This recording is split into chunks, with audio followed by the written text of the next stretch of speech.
इस वक्त हमारे पास जो है दो केमिकल इक्वेशंस है और ये दोनों केमिकल इक्वेशंस को हम लोग जो है हीट एंड ट्रायल मेथड से बैलेंस करने का प्रयास करेंगे। यहाँ पे पहला केमिकल इक्वेशन जो दिखाई दे रहा है ये हमारा रिएक्टेंट्स हो गया और इधर हमारा क्या हो गया तो प्रोडक्ट्स हो गया। ये आपका हाइड्रोक्लोरिक एसिड है, सोडियम हाइड्रोक्साइड है, सोडियम क्लोराइड है और यहाँ पे हमारा वाटर हो जाता है। अब ध्यान से देखिएगा तो एक सोडियम इधर है, एक सोडियम इधर है, यहाँ तो कोई दिक्कत नहीं है। हाइड्रोजन के बारे में बात करते तो एक हाइड्रोजन और एक हाइड्रोजन है, इधर दो हाइड्रोजन है और इधर भी दो हाइड्रोजन है, हाइड्रोजन में भी कोई दिक्कत नहीं है।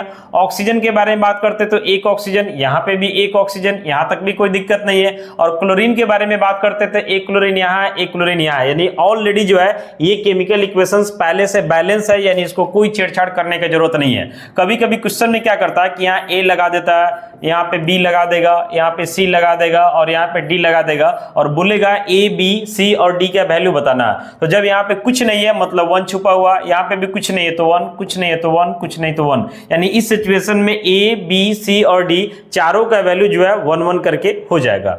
अगले इक्वेशंस में आते हैं तो यहाँ पे सोडियम है और यहाँ पे सोडियम नाइट्रेट है, यहाँ पे जो है सोडियम ऑक्साइड है और यहाँ पे जो हमारा नाइट्रोजन है, इसको बैलेंस करते हैं। तो एक सोडियम और एक सोडियम, दो सोडियम और यहाँ पे भी दो सोडियम, यहाँ तक तो बात सही है।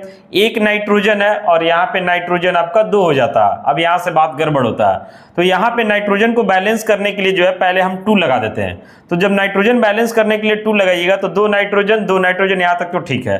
अब सोडियम जो है ना 2 और 1 3 हो जाता है। तो इसके लिए जो है यहाँ पे हमें क्या करना होगा, पहले ये सोचना होगा, पहले ऑक्सीजन का काम करते हैं। तो यहाँ 3 दूना 6 ऑक्सीजन है, तो यहाँ पे 6 लगा देते हैं तो हमारा 6 ऑक्सीजन पूरा हो जाता है। अब सोडियम के बारे में बात करते हैं तो यहाँ सोडियम नहीं है लेकिन यहाँ तो है, तो 6 दूना 12 सोडियम और यहाँ पे जो है सिर्फ 2 सोडियम हो रहा है। अभी 10 सोडियम का कमी है तो 10 यहाँ पे लगा देते हैं। अब एक बार चेक करते हैं, 10 और 2 12 सोडियम और 6 दूना 12 सोडियम हो गया। इसके बाद जो है नाइट्रोजन देखते हैं तो 2 नाइट्रोजन है, यहाँ पे भी 2 नाइट्रोजन है, ऑक्सीजन 2 त्रिकाई 6 हो गया और ऑक्सीजन 6 हो गया, यानी कुल मिलाकर के जो है ये केमिकल इक्वेशंस बैलेंस हो चुका है। यहाँ कुछ नहीं तो यहाँ समझिए 1 छुपा हुआ। तो वैसे ही अगर ए बी सी और डी डाल देता है तो आप उसका वैल्यू जो है इजीली लिख सकते हैं। यदि आपको हमारा वीडियो सही लगता है तो आप हमारे चैनल को सब्सक्राइब करें।